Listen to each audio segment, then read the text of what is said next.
আধুনিক ইরানের বিরুদ্ধে অন্য সুন্নি দেশের মিল একইভাবে দেখা যায়। এর সমাধান কি আকীদাগত মিল ছাড়া সত্ত্বেও রাজনৈতিকভাবে সম্ভব?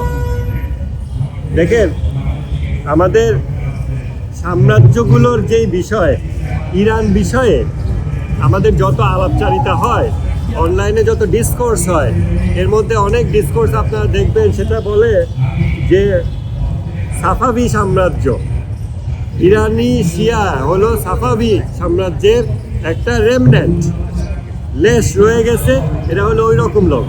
এখানে আর একটা কি উদাহরণ দিলে আপনারা এটা সহজে বুঝবেন। এই যে আমাদের দেশে যেই মারামারিগুলো হয়, ধর্মীয় মারামারি, তুচ্ছ বিষয় নিয়ে, এখন আমরা মনে করি এই যে জোরে আমিন বলা নিয়ে, এখন জোরে আমিন বলা নিয়ে যে তুচ্ছ বিষয় নিয়ে যে আমরা মারামারি করি, আমাদের কাছে এরকম মারামারি এটা রিয়েল জিনিস। এখন আমি যদি কারো কাছে সে গল্প বলি যে ইরানিরা সৌদির সাথে আসল দ্বন্দ্ব কি জানো? আসল দ্বন্দ্ব হলো টাকনুর উপরে প্যান্ট পরা নিয়ে। এখন আমাদের গ্রামের যে মানুষেরা সিম্পল জোরে আমিন বলা নিয়ে মারামারি করে মাথা ফাটাফাটি করে মসজিদ ডিভাইড করছে, তাদের কাছে এটা একটা রিয়েল ফাইট করার মতো গোল, লক্ষ্য।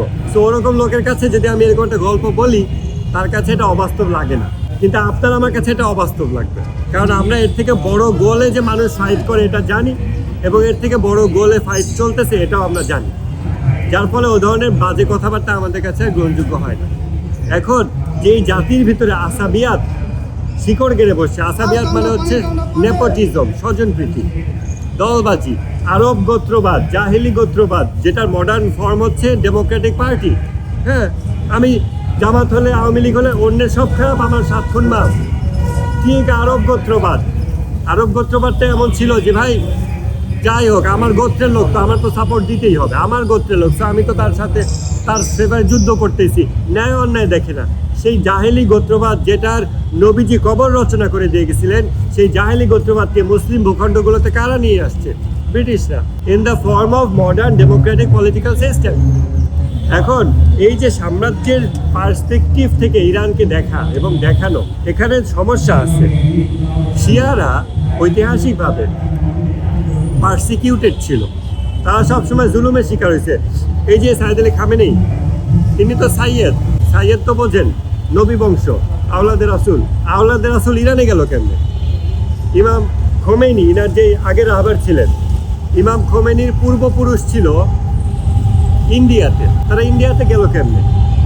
আপনারা যখন তাদের এগুলো ট্রেস ব্যাক করবেন, আপনারা দেখবেন যে নবী বংশ কিভাবে জুলুমের শিকার হয়ে, বিভিন্ন সাম্রাজ্যের হাতে জুলুমের শিকার হয়ে এক জায়গাতে এক জায়গায় মাইগ্রেট করতে করতে সারা পৃথিবীতে খালি ঘুরে বেড়াইছে, যার ফলে ইসলামী বিপ্লবের প্রতিষ্ঠাতা ইমাম খোমেনির বাবা ছিলেন ইন্ডিয়া, মানে ইন্ডিয়াতে বসবাস করছেন, কাশ্মীরে বসবাস করছেন, বা সম্ভবত তার দাদার কবর কাশ্মীরে আছে এরকম। এবং ইমাম খোমেনির বড় ভাইয়ের নাম ছিল হিন্দি, আয়াতুল্লাহ হিন্দি, মানে হিন্দের বসবাসকারী, হিন্দের অধিবাসী। ওইভাবে পার্সিকিউটেড একটা পপুলেশন হিসেবে দেখি, যারা কোনো সাম্রাজ্যে সাবস্ক্রাইব করে নাই, রাদার সমস্ত সাম্রাজ্যই তাদেরকে পার্সিকিউট করেছে, এবং তারা এক লাইন থেকে আরেক লাইনে ঘুরে বেরিয়েছে। তারা তাদের রিলিজিয়াস আইডেন্টিটি প্রিজার্ভ করার চেষ্টা করেছে, এবং তাত্ত্বিক বিষয়গুলোকে কিতাবাদি জ্ঞান প্রিজার্ভ করার চেষ্টা করেছে। তখন একটা জিনিস দেখতে পাবো। আর একটা পার্সপেক্টিভ তুলে ধরলাম যে শিয়ারা কিভাবে ফ্লুইড, তাদের মার্জাইয়াত, তাদের অনুসরণ কিভাবে ফ্লুইড। আমাদের কিন্তু এত ফ্লুইড না, আমাদের কিন্তু কাবার ইমামের ফতোয়া অনুযায়ী বাংলাদেশি চলে না, বাংলাদেশি চলে বাংলাদেশি আলেমের ফতোয়া অনুযায়ী। তো ওরা ফতোয়ার জায়গায় ফ্লুইড, ওরা টাকার জায়গায় ফ্লুইড, বর্ডারলেস, এবং ওরা পার্সিকিউটেড হওয়ার কারণে ওরা কোনো সাম্রাজ্যে যে বিগত 1400 বছর ধরে সাবস্ক্রাইব করেছে এরকম না, বা সাম্রাজ্যের সাথে সাথে ওরা অলওয়েজ সাম্রাজ্যের অ্যান্টি পার্টি ছিল।